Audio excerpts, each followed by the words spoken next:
Direction l'Arabie Saoudite à présent, où nous retrouvons notre correspondante sur place, Clarence Rodriguez-Vial. Alors Clarence, on reparle des époux Ben Ali, ils sont toujours en exil à Jeddah. Et hier, on apprenait que 28 millions de dollars placés sur un compte de Leïla Trabelsi au Liban vont être reversés à la Tunisie dans les prochains jours. Alors Leïla, la régente de Carthage, qui sort enfin de son silence avec la publication d'un livre. Son titre, Ma vérité, et sa sortie est prévue fin mai. Ça fait beaucoup de bruit sur place.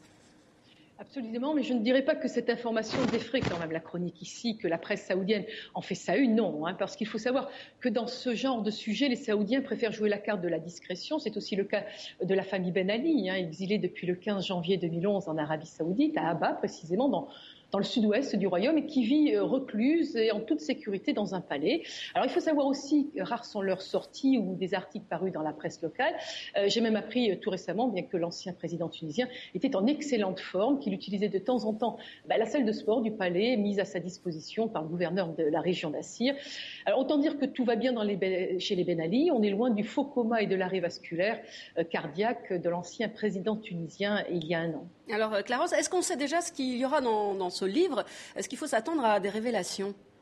Écoutez, ce que l'on sait en tout cas, grâce à la fiche technique établie par l'éditeur, ce livre intitulé, vous l'avez dit, Ma vérité, et surtout l'occasion pour Leïla Trabelsi de revenir sur la nuit du 14 au 15 janvier 2011, qu'elle qualifie de coup d'État orchestré par Ali Seriati, vous savez, l'ancien directeur général chargé de la sécurité de son mari. Et c'est aussi un récit des péripéties de la révolution de Jasmin qui a conduit à la chute de l'ancien dictateur tunisien. Et j'ai voulu en savoir plus du côté de l'avocat libanais de la famille, Ben Ali, que j'ai contacté hier. Maître Akram Azouri prétend ne pas être au courant de la sortie de ce livre, tout en réaffirmant quand même que son client, l'ancien président tunisien, écrit actuellement ses mémoires. Alors justement, est-ce qu'on n'a pas un petit doute, Clarence? Est-ce que c'est Madame Ben Ali ou Monsieur Ben Ali qui aurait écrit ce livre?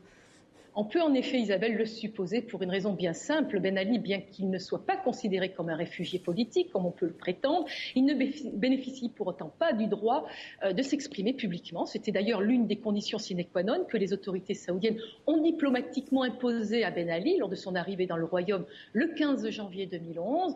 On vous accueille dans la pure tradition saoudienne, mais surtout faites-vous oublier, on ne veut surtout pas de vagues.